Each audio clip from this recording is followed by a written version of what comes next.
இயேசு கிறிஸ்துவில் பிரியமான சகோதர சகோதரிகளே, திருவருகை காலத்தினுடைய 4வது ஞாயிறை இன்று நாம் கொண்டாடுகிறோம்.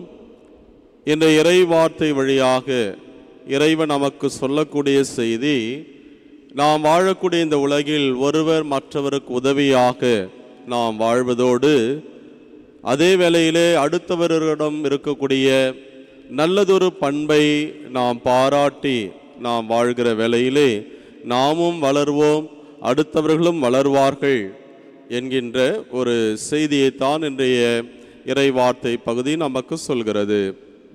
மிக பரபரப்பான ஒரு ரோடு, அந்த ரோடு ரொம்ப பிஸியாக எப்பொழுதுமே இருக்கும். மக்கள் தங்களுடைய வேலைக்கு போவதும் வருவதுமாக இருந்து கொண்டிருந்தார்கள். எனவே மாலை வேளையிலே ஒரு பெண்மணி அந்த தன்னுடைய காரின் அருகில் நின்று வருபவர்களிடம் கை காட்டி ஏதாவது உதவி கிடைக்குமா என்கின்ற ஒரு எண்ணத்தோடு பார்த்து கொண்டிருந்தார்கள். ஆனால் எல்லாருமே இன்றைக்கு வேகமான உலகில் இருக்கிறோம். யாருமே அந்த பெண்மணியை கண்டுகொள்ளவே கிடையாது. அவரவர் போக்கிலே போய் கொண்டிருந்தார்கள். அப்போது ஒரு மனிதர் மட்டும் அந்த அம்மாவிடம் சென்று, அம்மா என்ன ஆயிற்று, என்னுடைய பெயர் தயாளன், உங்களுக்கு என்ன உதவி வேண்டும் என்று கேட்டார். அப்போ அந்த அம்மா சொன்னாங்க, கார் டயர் பஞ்சர் ஆயிடுச்சு, யாராவது ஹெல்ப் பண்ணுவாங்கன்னு பார்க்குறேன், ஒருத்தரும் நிற்கல என்று சொன்னார்கள். சரிம்மா நீங்கள் வண்டிக்குள்ளே உட்காருங்க என்று சொல்லி அந்த கார் டயரை ஸ்டெப்னி வைத்து மாற்றி போய் வாருங்கள் என்று சொன்னார். அப்போ அந்த அம்மா ரொம்ப சந்தோஷப்பட்டாங்க. இந்த உலகத்தில் எல்லாரும் பரபரப்பாக இருக்கிறப்ப நீங்கள் மட்டும் கேட்காமலே வந்து உதவி செய்தீங்க, ரொம்ப சந்தோஷம், உங்களுக்கு எவ்வளவு கூலி கொடுக்க வேண்டும் என்று கேட்டார்கள். அந்த மனிதர் சொன்னார், ஐயோ அப்படிலாம் இல்லைம்மா, நீங்கள் எதுவும் எனக்கு காசு தர தேவையில்லை, இதோ பக்கத்தில் தான் ஒரு சின்ன டீ கடை வச்சுருக்கேன், ஆண்டவர் என்னை ஆசீர்வதித்திருக்கிறார், எனவே அதில் வரக்கூடிய வருமானம் எனக்கு போதும், வேணுமானால் நீங்கள் யாரையாவது பார்க்கும்போது உதவி செய்யணும்னு தோணுச்சுன்னா என்ன நினச்சி அவங்களுக்கு ஒரு உதவி பண்ணுங்க என்று அந்த மனிதர் சொல்லிவிட்டு தன்னுடைய போக்கிலே போய் கொண்டிருந்தார். அந்த அம்மா தன்னுடைய வாகனத்தை எடுத்து போய் கொண்டிருக்கிற பொழுது இவ்வளவு நேரம் இருந்த டென்ஷன், தலைவலி ரொம்ப அதிகமாக வருவதை உணர்ந்து ஏதாவது ஒரு டீ குடித்தா பரவாயில்லை என்று பக்கத்தில் வந்த ஒரு சின்ன டீ கடையில் நிறுத்துகிறார். உள்ளே இறங்கி போகிற போது அந்த டீ கடை பார்ப்பதற்கே பரிதாபமாக இருந்தது. ரொம்ப ஆடம்பரமான கடை கிடையாது. உள்ளே சென்று ஒரு டீ ஆர்டர் போட்டு உட்கார்ந்துருக்கிற வேளையில் ஒரு அம்மா, நிறை மாத கர்ப்பிணி, 9 மாத கர்ப்பிணி, அந்த டீ கடையை பார்த்துட்டு இருந்தாங்க. அப்போ தான் அந்த அம்மாவுக்கு இந்த தயாளன் சொன்னது ஞாபகத்துக்கு வந்தது. அருகில் டீ கடை வைத்திருக்கிறேன் என்று சொன்னார். எனவே அந்த அம்மாவிட பார்த்தபோது நிறை மாத கர்ப்பிணி, ரொம்ப ஏழ்மையில் இருக்கிறார்கள், பிரசவம் உடனடியாக வரும், எனவே ஏதாவது உதவி செய்ய வேண்டும் என்று ஒரு எண்ணம் வந்தபோது டீ குடித்துவிட்டு வேகமாக செல்வதற்கு முன்பாக அந்த டீ கடை பக்கத்தில் அந்த டீ டேபிள்லேயே ஒரு 5000 ரூபாய் பணத்தை வைத்துவிட்டு போய் கொண்டிருந்தாங்க. இப்போ அந்த பெண்மணி பார்த்தவள், அம்மா ஏதோ பணம் விட்டு போகிறீர்கள் என்று சொல்லி கூப்பிட்ட போது கூட கை அசைத்து விட்டு வேகமாக சென்றார்கள். மாலையிலே இந்த பெண்மணி, நிறை மாத கர்ப்பிணி, அந்த 5000 ரூபாய் வீட்டுக்கு எடுத்து வந்து தன்னுடைய கணவரிடத்திலே அதற்காக நாம் என்ன செய்வதென்று ஏங்கிக் கொண்டிருந்தோம், இதோ யாரோ முன்பின் தெரியாத ஒரு அம்மா எனக்கு 5000 ரூபாய் கொடுத்து விட்டு போனார்கள் என்று சொன்னபோது அந்த தயாளன் தன்னுடைய வாழ்க்கையில் யாருமே அறியாத ஒருவருக்கு உதவி செய்த போது ஆண்டவர் இப்படி ஒரு அபரிமிதமான ஆசிரை கொடுத்திருக்கிறார் என்று சொல்லி மகிழ்ந்தார்கள். தொடர்ந்து தங்களுடைய அந்த இல்லற வாழ்க்கையை மகிழ்ச்சியோடு வாழ்ந்தார்களாம். அன்புக்குரியவர்களே, இந்த உலகத்தில் வாழக்கூடிய நாம் எல்லாருமே ஒருவர் மற்றவருக்கு உதவியாக இருக்க வேண்டும் என்பதுதான் இன்றைய நற்செய்தி வழியாக நம்முடைய தாய் அன்னை மரியாள் நமக்கு சொல்லி கொடுக்கிற ஒரு பாடம். மரியா புறப்பட்டு யூதேயா மலைநாட்டில் உள்ள தன்னுடைய உறவினரான அந்த எலிசபெத்தை சந்தித்து அவர்களுக்கு உதவி செய்ய போகிறார்.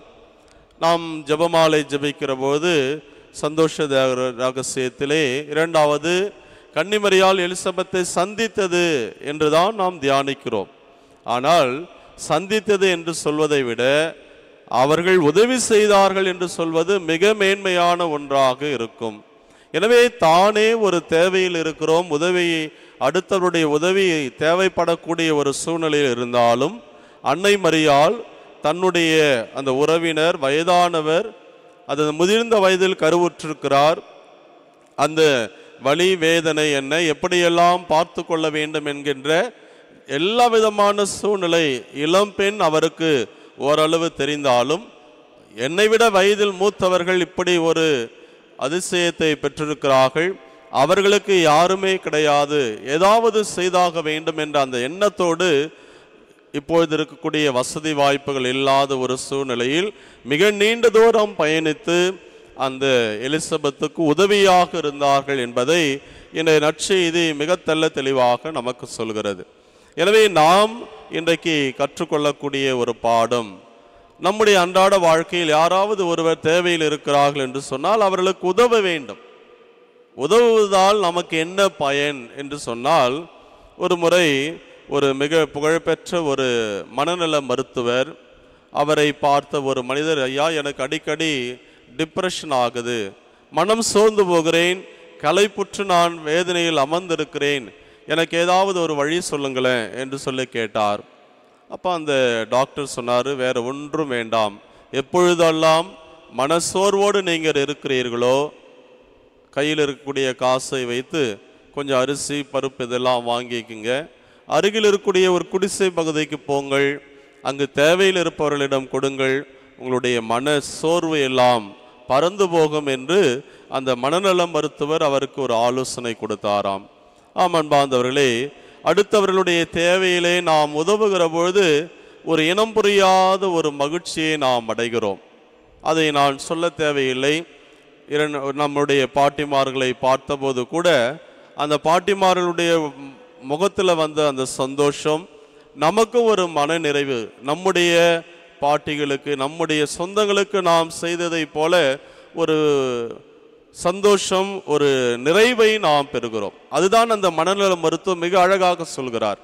எனவே இப்படி ஒரு தாய் மிக சிறப்பாக தன்னுடைய பிள்ளையை வளர்த்ததனுடைய விளைவுதான் பணி வாழ்விலே 3 ஆண்டு கால பணி வாழ்விலே இயேசு சென்றமிடவெல்லாம் நன்மையை செய்தார் என்று நற்செய்தியாளர் சொல்கிறார். அது எங்கு கற்றுக்கொண்டது? தன்னுடைய தாய் இடத்திலே கற்றுக்கொண்ட ஒரு பாடம்.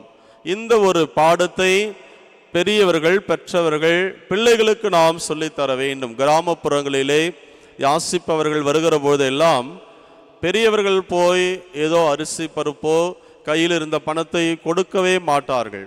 வீட்டில் இருக்கக்கூடிய சிறு பிள்ளைகளை அழைத்து, யாரோ வந்திருக்காங்க, இந்த உள்ள வெளியில் போய் அவங்களுக்கு உதவி செய் என்று ஒரு சில அந்த படியில் அரிசி கொடுப்பாங்க, போய் போட்டு வா, இல்லை இந்த அந்த காசு போய் கொடு என்று பிள்ளைகளிடத்திலே கொடுத்து அனுப்புகிறார்கள். என்று சொன்னால் அந்த ஈகை குணம், உதவி செய்யக்கூடிய மனப்பான்மையை தன்னுடைய பிள்ளை கற்றுக்கொள்ள வேண்டும் என்பதற்காகத்தான்.